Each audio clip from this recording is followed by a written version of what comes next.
ថ្ងៃនេះខ្ញុំនឹងដាក់ challenge ខ្លួនឯងដែលរៀបចំបន្ទប់ខ្ញុំពីបែបនេះឲ្យคล้ายទៅជាបន្ទប់ដែលមានសភាពដូចកាលពីជាង4ឆ្នាំមុនបន្ទប់នេះគឺខ្ញុំធ្វើឡើងនៅក្នុងឆ្នាំ2021ដោយតែបានឃើញសំបីអញ្ចឹងគឺមានការប្រឡាក់ហើយកន្លែងខ្លះក៏បែកបាក់ទ្វារនេះក៏ចាស់គូដាក់កៅដល់អាយុវាគឺផុយឯងអំពូលភ្លើងគឺថាមានការខូចនិងសัตว์ចូលពេញហើយឥដ្ឋការ៉ូនេះជូតលែងចេញហើយដោយសារតែវាគ្រើមម៉ាស៊ីនជែកក៏ខូចយូរឆ្នាំដែរអញ្ចឹងឥឡូវខ្ញុំគិតថាវាគួរទៅដល់ពេលដែលរៀបចំឡើងសារជាថ្មីហើយតោះចឹងអ្នកទាំងអស់គ្នាមកតាមដានជាមួយខ្ញុំថាតើសភាពដើមនៃបន្ទប់នេះគឺយ៉ាងម៉េចហើយហេតុអីបានខ្ញុំចង់រៀបចំបន្ទប់នេះឲ្យដូចដើមឡើងវិញអញ្ចឹងកុំឲ្យខាតពេលយូរយើងចាប់ផ្ដើមរៀបចំហើយអីវ៉ាន់ទៅដាក់ម្ដុំដើម្បីងាយស្រួលដល់ការលាបថ្នាំជែងសូម្បីតែវាំងនន់ក៏ត្រូវដោះបោកទឹកឡើងវិញឲ្យស្អាតនិយាយលេងសើចអ្នកទាំងអស់គ្នាដំបូងគិតថារៀបចំបន្ទប់នឹងគ្រាន់តែមកផឹកអីហើយឯងប៉ុន្តែជាក់ស្ដែងទៅគឺដល់ល្ងាចបានហើយហើយណាមួយប្រហែលជាខ្ញុំធ្វើម្នាក់ឯងផងចឹងហើយរបស់ខ្លះយើងត្រូវការចំណាយពេលបន្ទាប់ពីយើងបានរៀបចំហើយអីវ៉ាន់អស់ហើយឥឡូវនេះខ្ញុំការងារបន្ទាប់របស់ខ្ញុំគឺចាប់ផ្ដើមរៀបចំលាបថ្នាំហើយថ្នាំដែលខ្ញុំលាបហ្នឹងទីដំបូងបំផុតគឺខ្ញុំត្រូវប៉ះបើកកន្លែងដែល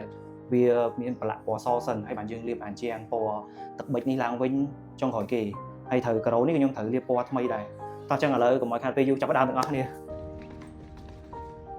ហើយថ្នាំជាងពណ៌សដែលខ្ញុំលាបហ្នឹងគឺខ្ញុំអត់លាបទាំងអស់គឺខ្ញុំលាបប៉ះបើតែកន្លែងណាដែលវាប្រឡាក់ខ្លាំងហើយណាមួយទៀតបើសិនជាលាបទាំងអស់ហ្មងគឺយើងត្រូវចំណាយរៀងច្រើនអ្នកទាំងអស់គ្នាដែលធ្លាប់លាបជាងពណ៌សប្រហែលជាអាចទទួលបានអារម្មណ៍ដូចខ្ញុំមើលផ្ទាំងសយូរទៅបែកព្រីមើលឡើងញញដឹងថាកន្លែងណាប្រឡាក់ឥឡូវជុំវិញបន្ទប់ខ្ញុំបានប៉ះបើរួចរាល់អស់ហើយកន្លែងណាប្រឡាក់ខ្ញុំលាបស្អាតអស់ហើយអញ្ចឹងហើយឥឡូវនៅតែផ្ទាំងមួយនេះខ្ញុំនឹងលាបវាទៅជាពណ៌ទឹកប៊ិច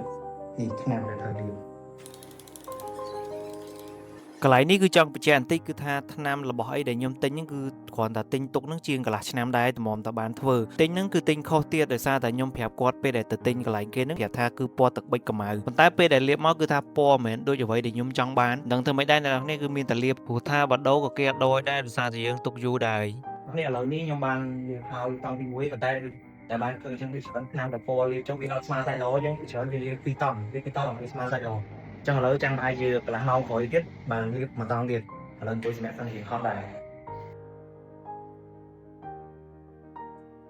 ហើយការងារលាបការ៉ូរបស់ខ្ញុំក៏បរាជ័យដែរជាក់ស្ដែងខ្ញុំគិតថាថ្នាំហ្នឹងអាចនឹងលាបការ៉ូបានប៉ុន្តែពេលដែលយកមកលាបមែនតើហ្មងទី1គឺវាអត់ស្មើសាច់ល្អទី2ពេលដែលយើងជន់ទៅគឺមានអារម្មណ៍ថាឃាតអញ្ចឹងហើយខ្ញុំក៏សម្រេចចិត្តថាអូអត់កើតទេលាបអត់បានទេគឺត្រូវតែបកវាចោលហើយអ៊ីនធឺណិតទៅឃើញថ្នាំមកប្រភេទហ្នឹងក៏បានទៅសួរកន្លែងលក់គ្រឿងសំណង់ក៏មានមែនជាក់ស្ដែងទៅគឺថាលាបលើវាមកសំបីតាស៊ីម៉ងអីជាប់ចាស់ចាស់គឺវាលបកមកទាំងអស់ឃើញសាច់ការ៉ូយើងស្អាតឡើងវិញគ្រាន់តែរឿងការ៉ូហ្នឹងគឺខ្ញុំចំណាយពេលមួយថ្ងៃពេញហ្មងបកហើយត្រូវជូតវាសម្អាតឡើងវិញទាំងអស់មកដល់ថ្ងៃទី3ដែលបានរៀបចំបន្ទប់នេះឡើងថ្នាំក៏បានរៀបចំអស់ហើយលាបអស់ស្អាតអស់ហើយឥឡូវហ្នឹងខ្ញុំកំពុងរៀបចំយកអីវ៉ាន់ដាក់ចូលបន្ទប់វិញអញ្ចឹងមុននឹងយកអីវ៉ាន់ដាក់ចូលបន្ទប់វិញគឺត្រូវការជូតឲ្យស្អាតសិន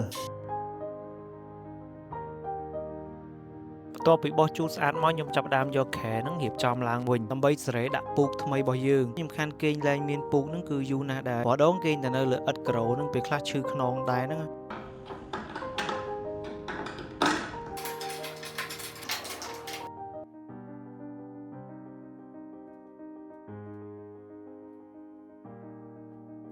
ហើយពូកនេះដែរគឺខ្ញុំទិញមកគឺទិញខុសទំហំទៀតជាក់ស្ដែងទៅដូចអ្នកនរគ្នាបានឃើញគឺវារៀងធំជាងខែខ្ញុំបន្តិចប៉ុន្តែអត់អីដែរពេលដែលយើងដាក់កាមេរ៉ាទៅគឺវាបាំងមើលអត់ឃើញថាវាធំជាងហើយការងារបន្ទាប់ខ្ញុំក៏បានរៀបចំយកតុទូអីហ្នឹងគឺដាក់ទៅតាមកន្លែងដើមវិញឃើញការងារអញ្ចឹងឯអ្នកទាំងអស់គ្នាប៉ុន្តែជាក់ស្ដែងទៅគឺខ្ញុំធ្វើ3ថ្ងៃពេញហើយ3ថ្ងៃហ្នឹងគឺធ្វើដល់យប់ទៀតសម្រុកតម្រាំទៅហើយការងាររៀបចំបន្ទប់នេះដែរគឺខ្ញុំចំណាយច្រើនបំផុតហ្មងគឺទៅលើម៉ាស៊ីនត្រជាក់ទៅលើពូកហើយនឹងទៅលើទូដាក់កៅអៅហើយគោលដៅដែលខ្ញុំរៀបចំបន្ទប់នេះឡើងវិញហ្នឹងគឺគ្រាន់តែចង់ឲ្យខ្លួនឯងរស់នៅឲ្យបានស្រួលជាងមុនហើយខ្ញុំជឿថានៅពេលដែលខ្ញុំរៀបចំអស់ហើយខ្ញុំនឹងបានគេងបានស្រួលជាងមុននៅពេលដែលខ្ញុំគេងបានស្កប់ស្កល់អារម្មណ៍ខ្ញុំល្អខ្ញុំទៅធ្វើការឬក៏ធ្វើអីចឹងវាបានកាន់តែល្អ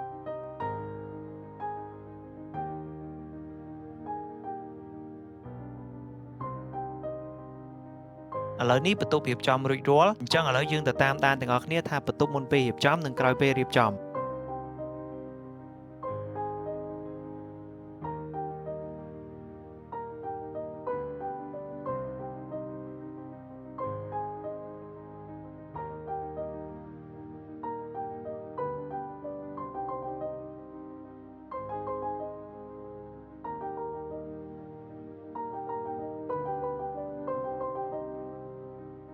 បន្ទប់នេះគឺខ្ញុំរៀបចំវាឲ្យដូចសភាពដើមហ្នឹងគឺចូលបានប្រហែលជា90%ដែរ ហើយនៅពេលដែលធ្វើហ្នឹងគឺថាមានជួបឧបសគ្គច្រើនដូចអ្នកទាំងអស់គ្នាបានដឹងអញ្ចឹងគឺថាទិញនេះខុសទិញនោះខុសប៉ុន្តែយ៉ាងហោចណាស់គឺខ្ញុំបានធ្វើវានិងបានសម្រេចវាហើយនេះគឺថាការរៀបចំបន្ទប់របស់ខ្ញុំមិនដែរស្អាតអត់ហើយ